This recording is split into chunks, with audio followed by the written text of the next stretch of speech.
সবাই লাঠি নিয়ে ছুরি নিয়ে আমাদের উপর আমাদেরকে মুরাদপুর থেকে আমাদেরকে হামলা করে আমরা কিছু মোহাম্মদপুরের দিকে চলে গেছি, কিছু এদিকে চলে আসছি। এদিকে আসার পর আবার আমরা জামিয়া মধ্যে সুন্নি মধ্যে সামনে আসছি।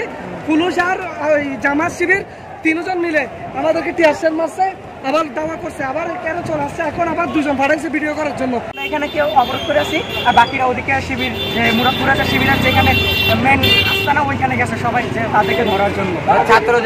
ছাত্রদের উপর ওরা সিভিলে আসে, ছাত্রদের উপর আমাদের আমাদের কামিশনে আমাদের ছাত্রদের উপর সিভিলে ওরা মারছে, সিভিলে গ্যাস মারতেছে, ক্যাটে মার সিভিলে মারার পর আর্মি গেছে। এখানে একজন হতে পারে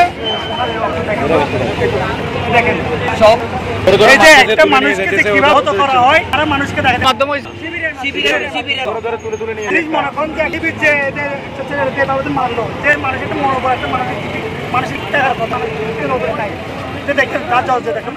তাদের এখানে কাজ কি? তারা আসে মারতেছে, তুলে নিয়ে যেতেছে দুই একটা।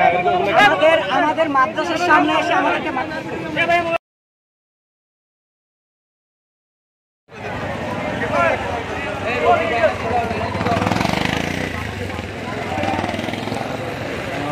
তুমি করিও না দাদা ভাই।